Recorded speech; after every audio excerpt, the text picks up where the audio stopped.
Hello, everyone. Welcome to this episode of Eyes on Earth.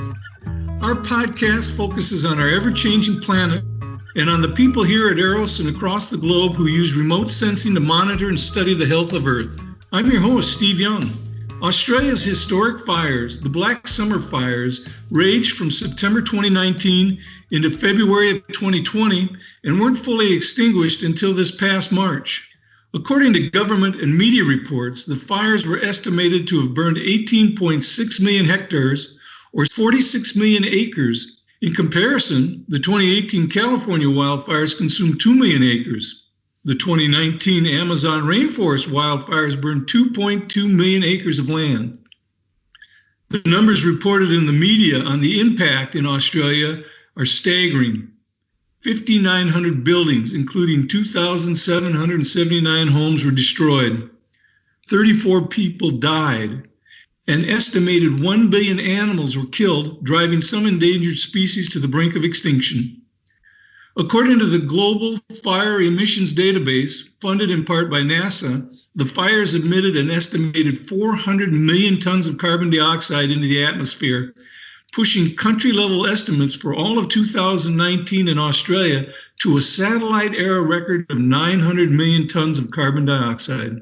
Joining us today to talk about this incredible and historic event and the role that Earth-observing systems like Landsat played in helping Australia deal with those fires is Simon Oliver.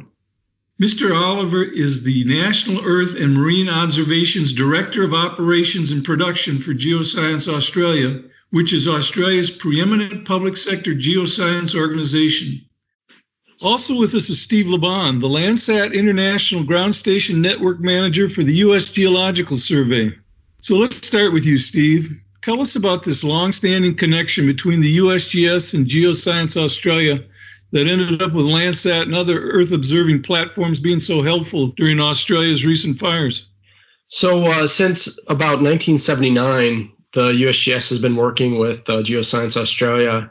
They operate a ground station in central Australia in a city called Alice Springs. That ground station is part of our global Landsat International Cooperator Network. And Geoscience Australia has really been instrumental in exhibiting leadership across our entire network, providing vital ground station services for currently operational Landsat 7 and 8 missions today, as well as looking to the future with Landsat 9.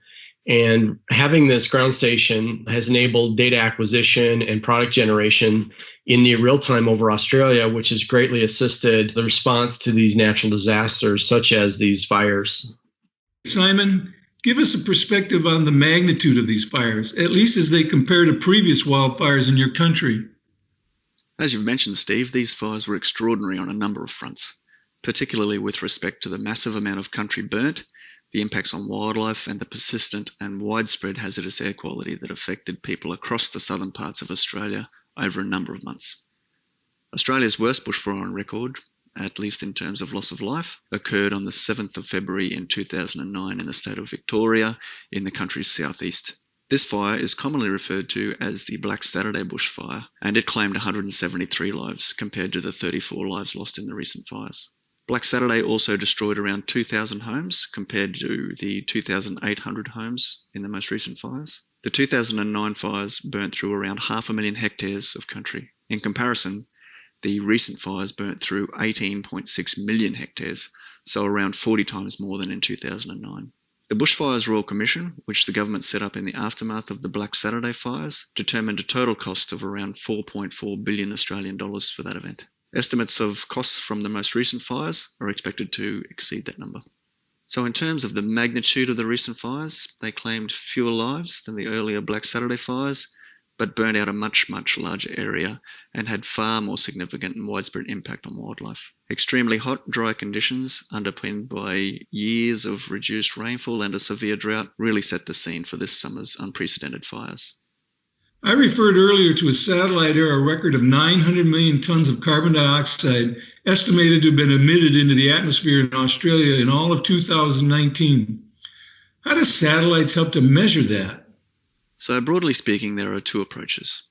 Direct methods, which look at the atmospheric chemistry and quantify atmospheric concentration of greenhouse gases such as carbon dioxide and methane, And then there are indirect methods such as estimating ground conditions like vegetation type, fuel loads, area burnt, and fire intensity information from satellite sensor data, such as that provided by Landsat 8 or Sentinel-2, and feeding that information into an ecosystem model to quantify emissions. Australia uses satellite data for carbon accounting using a quite advanced ecosystem model known as FullCam, or the Full Carbon Accounting Model. The model requires inputs from quite a few spatial data sets, but most important in this is the land cover change data derived from the Landsat time series data from 1972 onwards. I understand that satellite data can be extremely helpful in assessing fuel loads in forests, as well as informing forest managers as they consider such things as prescribed burns to mitigate the extent of future wildfires. Is or has Australia done this? Yes, in fact, several universities are working on this issue in conjunction with the emergency services to provide information of this kind. To date, there is an operational grassland curing product which uses NASA's MODIS data, and this is routinely delivered through the Australian Bureau of Meteorology. This product provides information on grassland fuel dryness and hence its volatility. In addition, new services are becoming available from the Australian National University using MODIS to provide fuel moisture more generally, which in turn informs fuel volatility. At Geoscience Australia, we are currently investigating the implementation of this particular product using Sentinel-2 satellite data. Do you get what you need from existing Earth-observing systems, or do you see a point where Australia would launch its own satellite, in particular to monitor the country's landscapes? Well, the need for Australian missions has not been decided by government, but the Australian National University has been in the news lately regarding their bushfire monitoring satellite development. It will be exciting to see this progress. Australia has very strong data integration and analysis capabilities and makes great use of existing systems such as Landsat, and there are always improvement programs underway. However, the examination of the use of Earth-observing satellite data for bushfire risk mitigation has shown that there is definitely an appetite for more frequent revisit, higher resolution, faster and more reliable data delivery, all of which could be improved by Australian missions. Hypothetically, an Australian mission could take many forms, from wholly Australian to a contribution to another nation's program. Whatever form it might take, Australia would be intent on ensuring it fits into the global operational Earth observation system to make a meaningful upstream contribution back to those nations that have supported Australia for so long. Can you use Earth-observing data to assist in air quality forecasts? And if so, how were those forecasts used? Air quality isn't typically of concern to Australians, but the bushfires changed that somewhat. In particular, ground-based air quality monitoring stations were used to great effect to notify populations of hazardous conditions, especially with respect to particulate pollution, and to enable residents to take precautionary measures. In Sydney, the city's air quality exceeded hazardous levels on numerous occasions. Many households purchased air purifiers, kept their houses sealed, and were advised by authorities to minimise outdoor activity. Weather forecasters in Australia utilise Earth observation data as a key input to their modelling and prediction. In combination with ground-based and satellite-based aerosol detection, authorities were able to provide forecasts of smoke movement. What happens as far as carbon sequestration goes after so much forest is lost? Does satellite information help inform that conversation? Yes, it does. Landsat data is used to monitor post-fire regrowth by the National Inventory Team here in Australia. They have done detailed modelling of emissions from the recent bushfires and will be publishing a fact sheet on that very soon. Landsat and other satellite data sources are used to study decadal trends in vegetation around the globe to support modelling of carbon fluxes to the atmosphere.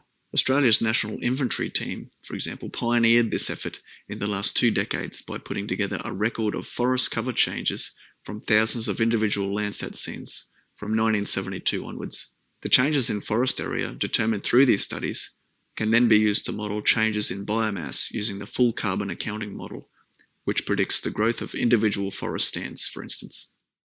How will Landsat and other Earth-observing systems be used to help Australia recover from this disaster? Landsat in particular is an invaluable resource to enable our understanding of vegetation dynamics and the environment in general in Australia. And we make use of the long-term archive to measure the current state, compare with early years, and then track recovery into the future. We use a number of products created by Australian universities in this way, especially to monitor changes in land cover and vegetation canopy cover.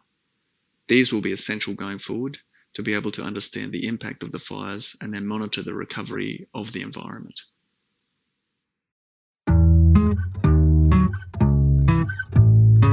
We've been talking to Simon Oliver, the National Earth and Marine Observations Director of Operations and Production for Geoscience Australia, about his country's historic wildfire season.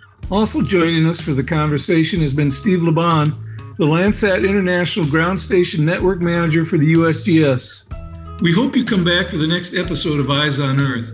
This podcast is a product of the U.S. Geological Survey, Department of the Interior. Thanks for joining us.